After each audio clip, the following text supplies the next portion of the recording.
Channel 10, Philadelphia. Larry Kane, Diane Allen, Herb Clark, and Al Meltzer. Now, Channel 10 News. Good evening, everyone. There are new developments tonight in the scandal that's rocked our nation's capital. Washington Mayor Marion Barry, arraigned today on charges of buying and smoking crack cocaine, has tonight turned over the duties of his office to Washington City Administrator. But while he's not performing mayoral duties, he refuses to resign. And his attorney says Barry will fight the charges and eventually plead not guilty. Supporters of the D.C. mayor cheered as Barry left his home this morning for his arraignment in federal court. Barry could get up to a year in jail if convicted on the misdemeanor charge of buying and using drugs. After the court appearance, Marion Barry could say little about the case. I'm going to leave here and go about the business of government. Tonight, CBS News sources say model Rashida Moore, a government witness, lured Barry to the Vista International Hotel last night for a romantic rendezvous and drugs. As cameras roll, the FBI says Barry bought and then used the crack cocaine. They then moved in and made the arrest. In recent years, Barry has repeatedly denied allegations he was a drug user. Have you ever used drugs? No. Never in your life? No. Because a lot of people here say I said they've talked with people. They've talked with people who don't know they can't find one soul. Barry's arrest also shakes up the political landscape of Washington as Barry was getting ready to run for a fourth term as mayor this year. Jesse Jackson, believed to have already been considering running against Barry, said today was not the time to be talking about politics. My mood right now is sorrow and sympathy and concern for Marion and the family of Washington. There's more reaction tonight to the Marion Barry drug scandal, and it comes from Philadelphia. Mayor Wilson Goode tonight called the arrest and arraignment of Barry a tragedy. I really think that it would be very inappropriate for me, without knowing any other fact than what I know, to say anything other than it's a very tragic day for Mayor Barry and a very tragic day for the people of his city. And Montgomery County Congressman Lawrence Coughlin, the ranking Republican on the House Select Committee on Narcotics, tonight blasted Barry, saying the Washington mayor arrogantly lied about his drug use and has set, according to the congressman, an horrendous example for the people of Washington and the nation. Well, getting around Philadelphia is going to cost SEPTA riders more by the beginning of next month. A former federal judge, Federal Appeals Judge Arlen Adams, today recommended that SEPTA get its controversial rate hike. The hike consumer groups claim was unfair to poor and elderly riders. Under the new plan, the price of tokens and transfers will increase 15 cents. The base fare of $1.25 will remain the same. The SEPTA board expected to approve the hikes at its meeting next Wednesday afternoon.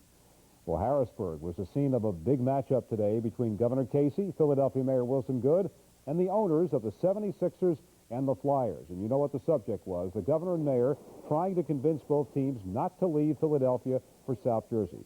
Governor Casey says he remains optimistic, but says there's still a lot of negotiating ahead. It was a very positive meeting. Many of the issues that are still outstanding were discussed. There was no final decisions reached here today, except that all parties have agreed to get together promptly the first part of the week and try to narrow the outstanding points of discussion. New Jersey has offered to build a $100 million stadium complex to lure the Sixers and the Flyers to Camden. A Philadelphia bar has got one community very angry tonight. People who live in the Mount Airy neighborhood of Philadelphia say they are fed up with crime and drugs in their neighborhood, so they went after what they believe is the source, a bar. They've already closed down one bar, and tonight, as Dennis Wolfering reports to us, they went after another. Wagon Wheel, close the door. We don't want this bar no more. Neighbors of the Wagon Wheel Inn here in Mount Airy are trying to close the bar down, complaining this place is a nuisance that trashes the neighborhood. Thomas Macero owns the building across the street. We've had tenants move out of the building because they have to listen to the noise at night and breaking windows, urinating on the sidewalk, selling drugs. Wagon Wheel! Wagon Wheel! Neighbors complain the bar is a magnet for drugs.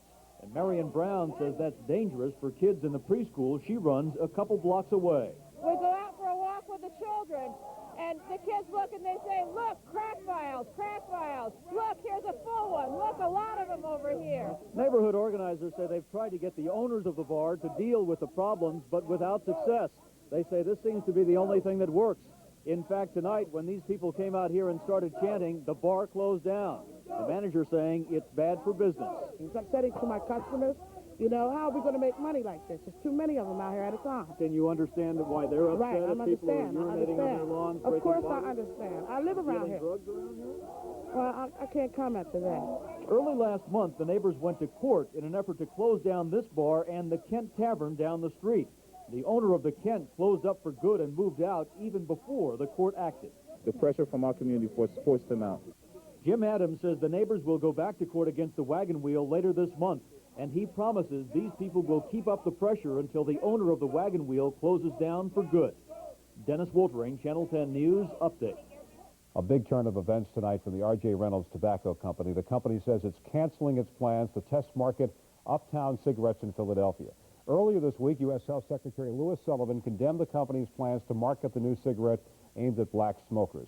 R.J. Reynolds says it would be unable to receive an accurate test reading after what it calls unfair and biased attention. Rusty Hamer, the child actor who played Danny Thomas's son in the old TV series Make Room for Daddy, has died, apparently committing suicide. He was one of those kids that America watched grow up. As soon as you finish counting, I'm going to thank you. 94, 95, 96, 97, 98, 99, 100. Hamer appeared in the popular comedy series for years, but reportedly became depressed after the show ended. He was 42 when he died. Turning on a much brighter note tonight, the actor who helped introduce Philadelphia to the rest of the world is back in town.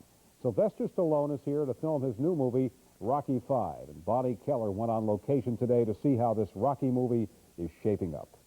We have Rocky Aid juice. This is the juice of the 90s. In December of 1975, this is where it all began, South Philadelphia's Italian Market.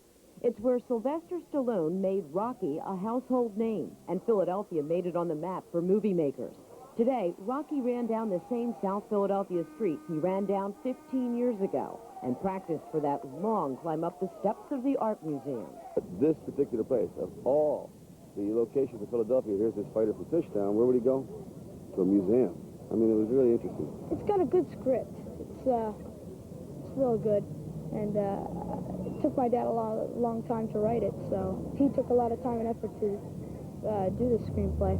The lights in Hollywood started to dim somewhat in the early 70s when producers and directors realized it was cheaper to make movies in other cities. That's when Philadelphia grabbed a big chunk of the spotlight. Since 1985, our local economy has grossed over $31 million from filmmaking. They eat in local restaurants, they hire local people, they use local cleaners, they buy their lumber here. So far, 8 feature films have been produced in Philadelphia, including Witness and Trading Places. The 6-week production of Rocky V is expected to bring in $3 million to the local economy, not to mention the work the movie creates for Philadelphia's talent pool. Think about being back in Philadelphia for this. It's great, absolutely great. You know, I just wish Ben Franklin was still around. I have a lot of questions to ask him.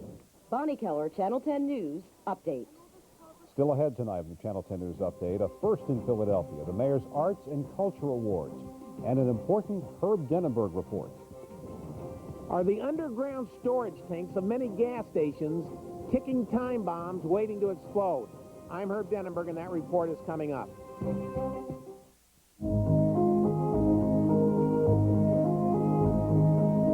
Yeah, Dad, it'll be fun. Me and you on a boat. See? It'll be just us. Just fishing.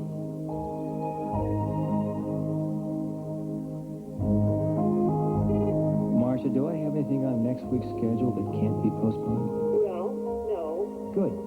Then postpone it.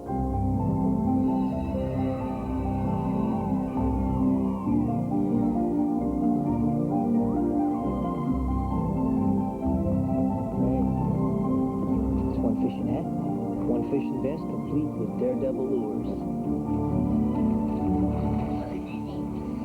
It's ours. Your dad ever do anything like this? You've got the option, the Optima card. for American Express card members. When you see news happen, shoot it with your home video camera. Then call 1-800-TIP-WCAU. Be a 10 News watcher. On Inside Edition, he's a millionaire diet guru with a bestseller. So why did he go to court to try and stop this broadcast? Our investigative team went to his posh office to see if he's just a hard-sell pill peddler riding a gravy train with other people's money. What price, good health? Dr. Diet, no longer immune to Inside Edition. Monday at 7:30 on Channel 10. Now, for a limited time, get a guaranteed rebate at your Jeep and Eagle dealer.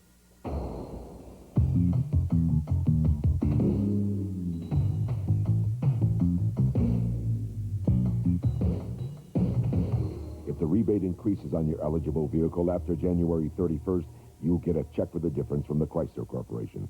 No other car company has ever done that. The guaranteed rebate. Offer ends soon. See your Key States Jeep Eagle dealer, where you can expect the best. Friends and family of Sean Daly, the son of a Philadelphia police officer, was beaten and killed near his Port Richmond home last year, gathered tonight to award a scholarship in the young man's memory. In an emotional ceremony tonight, Sean's best friend, Joseph Seaman, a junior at North Catholic High, was given a check for $2,000 by Sean Daly's parents. Joe is the first recipient of the award to be given annually to a good student in financial need.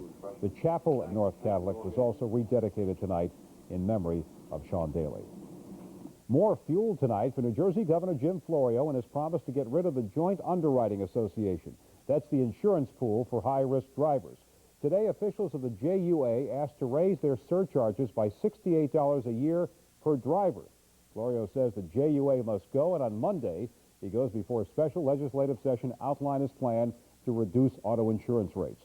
In tonight's taping of Channel 10 News Forum, Florio told me that a key to his plan is forcing the companies to reward, not penalize, good drivers. Whether they're married, whether they're male or female, how old they are, things that have absolutely nothing to do with whether their driving record is good or bad. Doesn't make any sense. We got to change it, and we will. So you're going to change the regulations upon which drivers are classified by insurance companies? That's right. You expect no opposition from the legislature, no major opposition? Well, let me just back off. I might have said that a little bit over-exuberantly. On the merits, there should be no opposition to these infinitely sensible changes. News Forum with Governor Jim Florio airs on Sunday morning at 8:30. Also from New Jersey, a fuel leak in a heating system forced the evacuation of 2 buildings in a Belmar apartment complex tonight. People in 22 apartments in the Hyde Park complex on Browning Road are still out of their homes at this hour.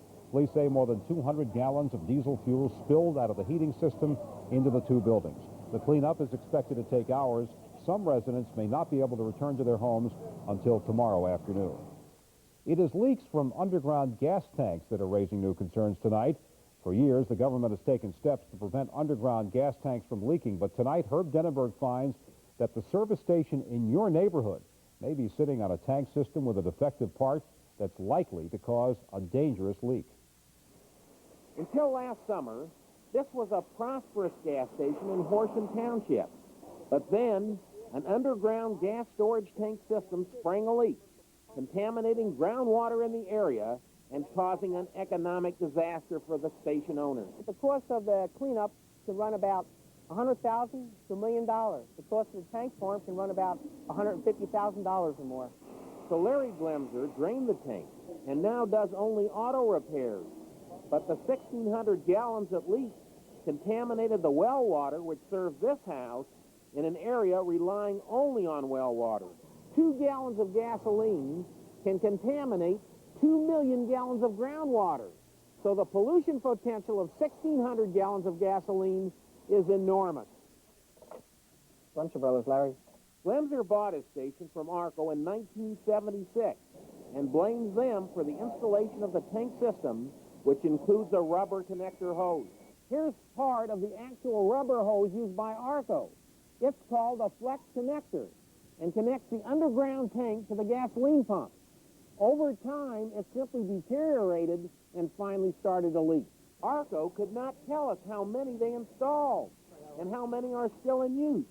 But oil companies and experts say they can be found throughout the country at stations of many companies, perhaps 100 in the Philadelphia area. The industry have known about this problem for 10 years or more, and I believe that they're trying to cover it up. And the director of the Gasoline Retailers Association says the problem with the rubber connector hose is a time bomb. These hoses were no good when they put them in. They knew it then, and that's why we got all these problems. My brother and I both survived the Vietnam War, and here we are, we get wiped out by a rubber hose.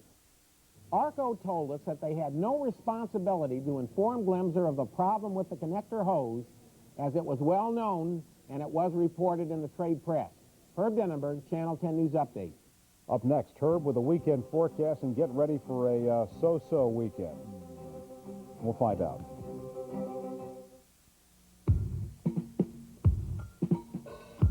The Honda Civic four-door sedan. It comes with a roomy interior, large, comfortable seats, four-wheel double wishbone suspension, and an advanced 16-valve fuel-injected engine. Unfortunately, some colors are not yet available.